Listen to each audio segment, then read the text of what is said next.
Hello Libra, Sun, Moon, Rising and Venus signs. Kamusta kayo? Sana po ay nasa mabuti kayong kalagayan. Welcome back po sa Star Tarot. Kung bago kayo rito, welcome din kayo. Thank you for your support. I truly appreciate it. God bless you all, Libra.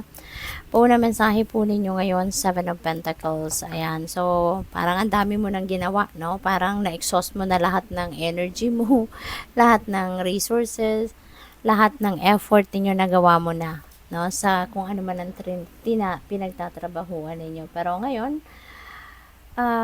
siguro naghihintay na kayo ng time kung kailan mo na to maha-harvest na bunga ng inyong pagsisikap. But you know what? Seven of Pentacles has a promise, no? It's promising you na matatanggap mo yon in God's perfect timing.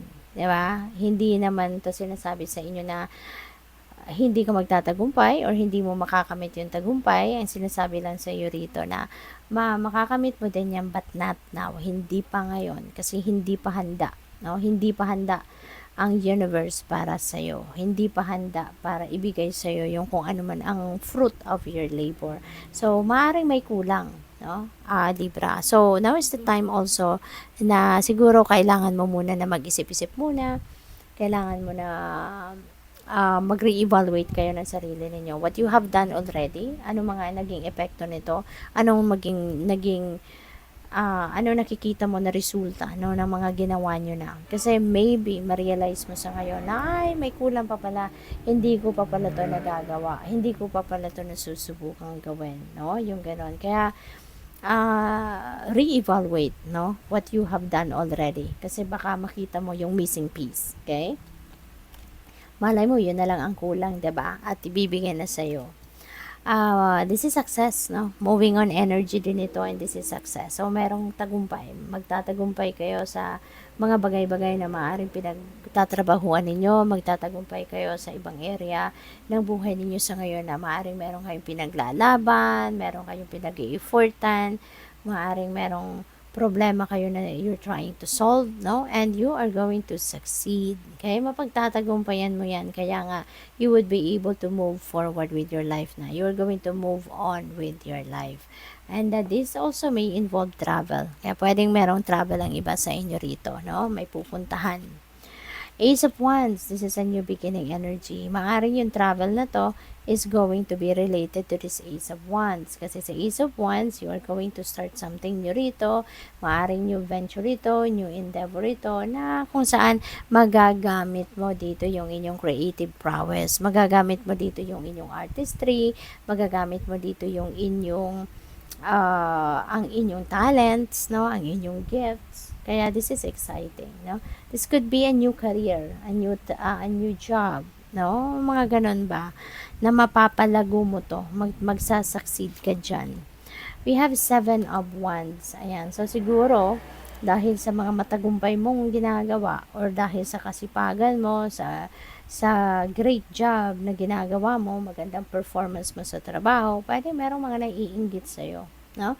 Merong mga naiinggit sa'yo at probably meron ng mga nakakarating sa'yo ng mga kung ano-anong sinasabi ng mga taong ito against you, may nakakarating sa'yo. Kaya parang naghahanda ka rin. You are ready to fight.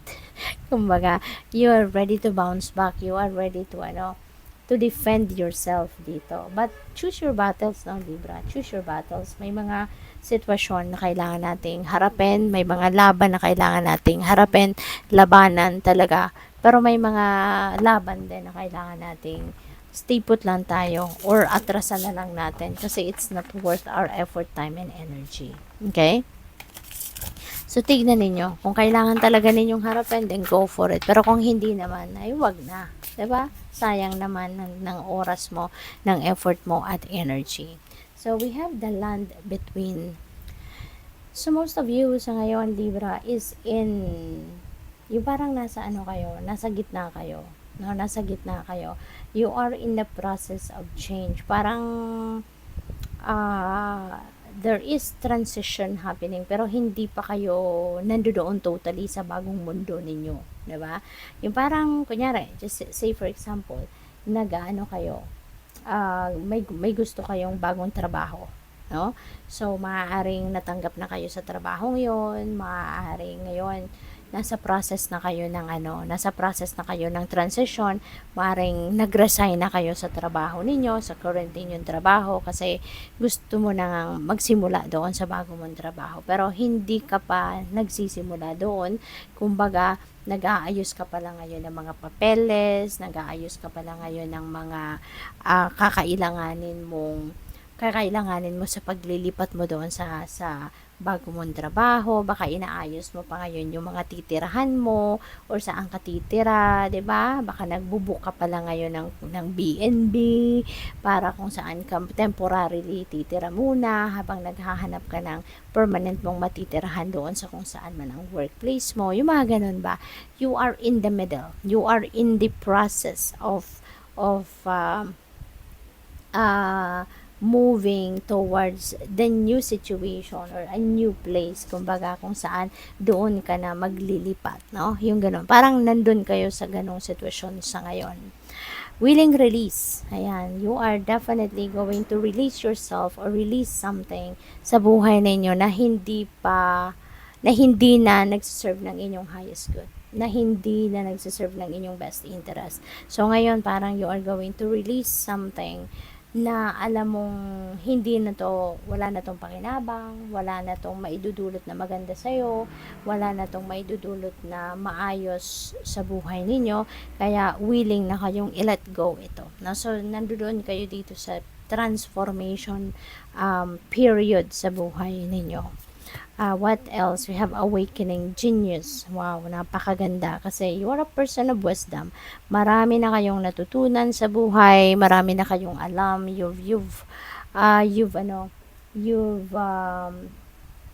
gained a lot of lessons in life na. You've gained a lot of wisdom na sa buhay ninyo in the past. Kaya ngayon, yun ang magagamit ninyo, yun ang gigisingin ninyo, yun ang huhukayin ninyo sa sarili ninyo, and you are going to use that learnings, you're going to use that wisdom, i-apply ninyo yan sa mga bagong sitwasyon ninyo sa buhay sa ngayon, so which is really beautiful. Dahil mapapakinabangan mo na, diba? So, I'm a Mary motive. So, this is really beautiful kasi parang gising na gising dito yung inyong passion, gising na gising dito yung inspiration mo. Kung ano ang inspirasyon mo, anong dahilan mo kung bakit ka, kunyari, maglilipat ng trabaho, kung bakit ka magle-let go ng mga bagay na to na hindi na napapakinabangan, you know pretty much why you are doing that. So, this is really beautiful kasi parang you are super poised. Alam na alam mo yung mga ginagawa mo. Alam na alam mo yung mga rason kung bakit mo ginagawa ang mga bagay na ginagawa mo sa ngayon. So, nagpapakita lang na you are emotionally matured, you are definitely mentally matured din. So, napakaganda lang, 'di ba? Parang nag-evolve na kayo nag-evolve na kayo into the best version of yourself. Kumbaga, ang dami mo nang natutunan, ang dami mo nang nalaman sa mundo. We have create, ayan, this is new beginning energy. So, definitely, you're going to create something new sa buhay ninyo. You are definitely going to start something new, no, sa buhay ninyo. Kaya napakaganda. What else? We have use your power. Okay? Gamitin mo yung inyong sariling kapangyarihan, gamitin mo yung inyong sariling yung inyong power. Okay? Gamitin mo yung inyong personal power sa ngayon. Okay? So, wag kayong panghinaan ng loob. Okay? Kahit ano man ang inyong sitwasyon, wag kang panghinaan ng loob. Use your personal power para ma-navigate mo ng maayos ang inyong sitwasyon sa ngayon. What else? We have trust your wisdom. Hindi lang yung lakas ng loob, kundi yung wisdom ninyo, 'di ba? Wisdoms are definitely talagang sa ngayon, ito na, parang matutuwa ka na sa mga mangyayari kasi ito na, finally, magagamit mo na, you're going to put your wisdom into practice na sa ngayon. So, that's good dahil diskarte mo na yan, 'di ba? Kayo nang masusunod. Unleash your passion. This is really going to be a very beautiful energy din pagdating sa inyong relationship, no?